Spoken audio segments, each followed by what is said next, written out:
If coffee makes you nervous, switch to Postum.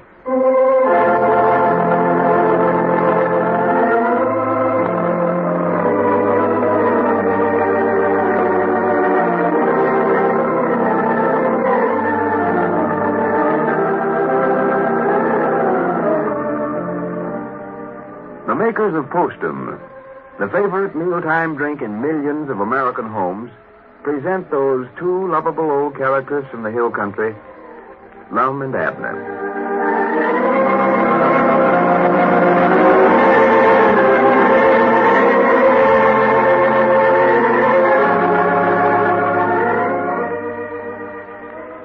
I wonder how many of you women have husbands like Tom Lane.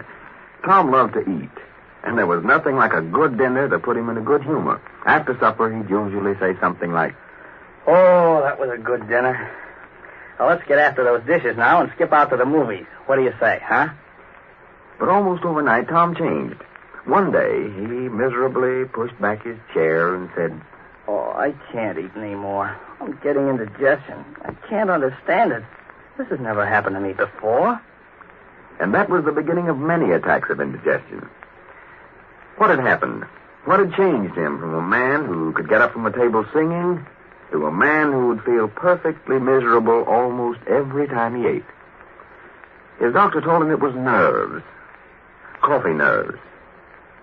Now, don't think I'm going to stand here and tell you that coffee sets everybody's nerves on edge, because it doesn't. Many people can drink coffee without the slightest ill effect, but many others cannot. So if you suffer from nerves, and nerves can upset your digestion or rob you of sleep or make you cranky and irritable, and you think coffee may be responsible or even partly responsible, make it a point to switch to Postum. For Postum cannot possibly set your nerves on edge. It contains no caffeine or stimulant of any kind. Postum has a distinctive, full-bodied flavor all its own.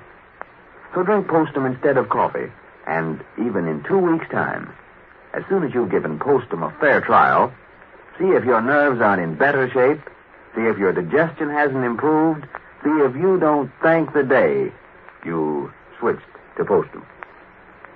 And now, let's see what's going on down in Pine Ridge. Well, Pine Ridge, that only a few days ago was a quiet, peaceful little village, is now the scene of much activity. The cast for Lum and Abner's picture arrived in town last Saturday, and people from all the nearby communities have flocked into town to catch a glimpse of the Hollywood celebrities. As we look in on our old friends today, we find Lum and Abner down at the Jot 'em Down store very much impressed by it all. Oh, the whole town's so excited about that moving picture, they don't know what to do, hardly. Follow them actors around on the streets like they were some kind of a curiosity. Yeah, well, not only the people here in town, there's folks coming from all around, Lon. Oh, yeah. Yeah, the town was full yesterday. Well, the street is as crowded today just like it was Saturday. Yeah, wait till they actually get started making the picture. That's when they're going to flock in here. Oh, my, yeah. I'll say one thing, them actors is mighty nice to them. Awful nice people. Stop and talk to them and all. Oh, yeah. Every time one of them steps outside of Sister Simpson's boarding house, there's a bunch standing there waiting to get their autographs.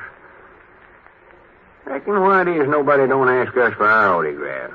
We're in the picture, too. Yeah, well, maybe they don't know we're in it, Lon. Yeah. Just wait till that picture comes out, though, and they see where the star's in it. I bound you they'd be begging us to write our names down for them. Yeah, well, I'd just as lief they wouldn't myself. It's a nuisance, especially if these strangers keep coming in here. Yeah, I never thought about crowds coming in here this way. Cedric said he rented the last one of our tourist cabins over there a while ago. Oh, yeah. Yeah, we could use some more of them. Yeah, or to make some money out of it. Yeah, and could have made some money out of the store here if it hadn't been for that dad-blame Squire Skimp. Yeah. Paying us $150 a month for it and then renting it to the picture company for $500 a week. Well, it's just order line us not to have no business dealings with Squire. Yeah, we say that every time, but we keep right on having them. I wouldn't swap nickels with him now. Just an out-and-out crook, that's all he is. Well, he just might not made a living off us, Lum. Just skimming us on different deals. All us selling us some gold mine stock or oil stock, it ain't no count. beat us out of $3,000 on that circus we had a few years ago. Yeah, I ain't forgot about that neither. That was the worst skinning he ever give us. Oh, yeah. Bought the circus from us for $1,000 and knowed before he done it that he done had the 2 elephants and all them other animals sold to the zoo in at the county seat for $4,000. Yeah, and if we keep dealing with him, why, he's just going to keep skinning us, too. Well, he'll live to have his regrets. Them things always comes back on a feller. Chickens always come home to roost. Yeah, feller's got to live right. He's... Huh? Yeah, what did you say about chickens? I said he'll get what's coming to him. You mean he'll get what chickens he's got coming to him? No, I said chickens always come home to roost. Yeah. He'll get caught up with on all these unhonest things he's been doing. Has Squire been stealing chickens, too? No, not that I know of. Well, what difference does it make about where his chickens roost at, then? I never said his chickens. Anybody's chickens. Them things will be found out. Well, I still don't see what the chickens has got to do with it. Them things will come back on him. His chickens will come home to roost. And that's how folks will find out about all the unhonest things he did. Oh, chickens can't talk, Lum. If they knowed anything, they couldn't tell it on him. They can tell you when they lay an egg, but that's about all they can say. Just cackle, cackle. Abner, you talk like a crazy man sometimes. Well, I would think I was crazy. Some dommernecker hen was to sidle up to me and tell me she caught Squire Skimp stealing. I don't believe they can do it, neither. I never said nothing about chickens talking. All I said was that chickens come home to roost. That's an old lettered saying of mine. Everybody knows that. Everybody knows what? That your chickens come home to roost. Well, ours don't. Not all of them. Well, they will if you ain't living right. Well, I must be living right then. For we've got a yeller leghorn over there that ain't been home to roost in 2 weeks. Elizabeth was telling me this morning that she's got a nest over there in C-Strunk's barn. The hen has. Stays over there all the time. What does that mean? She's just an exception. Oh, no, she ain't. She's just a common old yeller leghorn.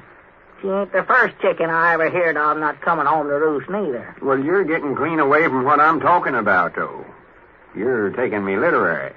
When I say chickens, I mean, well, anything. Anything you do that's wrong is going to come home to roost. Anything you do wrong's going to come home to roost? If you're unhonest, you'll get paid for it eventually. Get paid for being unhonest? Well, that's the first time I ever heard of that. Well, I don't mean you'll get paid in real money. Well, even give a feller a check. Looks to me like... Abner, you're getting yourself worse mixed up than ever. You don't get paid for being unhonest. Well, what do you get paid for, then? You don't get paid for doing nothing. Oh. All I started out to say is that all the chickens Squire Skimp is... all the skinnings that Squire Skimps give us will come back to him. And roost. Well, yeah. Well, he better make that hen house of his bigger than it is, then. All the unhonest things he's ever did is going to try to roost in it. Oh, for goodness sake. Why, he ain't even got room for that circus he beat us out of. Well, what if all that come over there to roost? I bet he'd be surprised to death. Come out some morning to gather the eggs and find them 2 elephants sitting there on the hen roost. Well, now you're getting silly. What's the matter? Nothing. I just got to thinking that would look sort of funny. See them elephants sitting on the hen roost. But that's ridiculous, Abner. That's what I say. I don't believe there's nothing to that coming home to roost business. Well, it's so anyway. But I'd rather go ahead and admit I was wrong and to undertake to explain it to you. Yeah. See there? You're always making some remark, and then when a body gets you in a corner, you try to wiggle out of it. I ain't trying to wiggle out of nothing. I ain't taking back a thing I said. I just said that... I know what you said. I heard you. You heard wrong then, for you got yourself so mixed up now. Couldn't nobody... Wait a minute. That's all ring. Well, let it ring. I don't care. I don't need it. Just let it ring. Or the answers, I reckon. Might be a grocery order. I'll get it. Well, I'll answer if you want it answered. Well, I'm down on my feet now. Oh. Hello. Got him down, store talking. I'm Edwards talking. Who? About that. Oh, how are you, Mr. Coslow? Chicken's coming home. Uh-huh. Roost. Well, no, I can't think of nothing right offhand this way. Squire have his whole house full of stuff. Well, I reckon so, but... Yeah, send the riders over here. We'll think of something. Send the Roost here. All right, sir. Yeah, we'll be looking for them. All right. Not at all. Goodbye. What's the matter? Mr. Coslow, I don't know if anything funny ever happens around the store here. Wants to put it in the moving picture. Anything funny? Yeah, something funny that's said or done. I told him I couldn't think of nothing offhand. Can you think anything that ever happened around here that was funny? No, not to think of right now, or to think of something. Let's see. I might make up something. Yeah. The writers are coming over here directly. I'll tell them some funny jokes they can put in the picture. What kind of jokes? Well, let's see. I could tell them the one about... Wait, here comes Grandpappy Spears. Maybe he can help us. Yeah, he might know of something funny that's happening around here. He'll recollect. Come in, Grandpap. Yeah, howdy, Grandpa. Well, howdy. Yes, sir, that moving picture's causing a lot of excitement around town here. Oh, yeah. Grandpap, can you think of anything funny that ever happens around the store here? Funny? Yeah, for the moving picture. They want to put it in the picture. Well, I don't know. Some of them checker games you and Abner puts on is awful funny. The feller standing off watching and listening. Funny? No, that wouldn't be no good. No. Nobody wouldn't pay money to go to the picture show just to watch us two play checkers. Yeah, let's see. Grandpap, does all your chickens come home of the night to roost? Oh, for goodness sakes. Do they, Grandpap? Well, no, they don't, Abner. We got about 3 that roost in a shed down there in the lower end of the field. Got nests down there, I reckon. Yeah, see there, Lum. Now, what'd I tell you? All right. Chickens don't come home to roost then. Well, that's better. Well, I'm glad you're satisfied now. That had me bothered there. Anything to please you. Chickens don't come home to roost. That's all settled now. Yeah, all settled, yeah. Well, I don't know now, Lum. There's an old saying says they do. When a fella does something wrong, there's an old saying says your chickens always come home to roost. Huh? Oh, my goodness. Here we go again. What in the world did you want to say that for? Nothing funny ever happens around the Johnham Town store.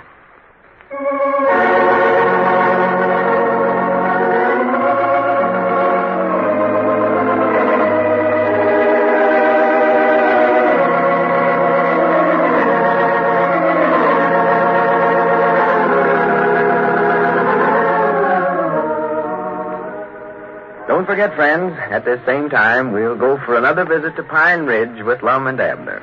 Lou Crosby speaking. And remember, post 'em, your best bet for a good night.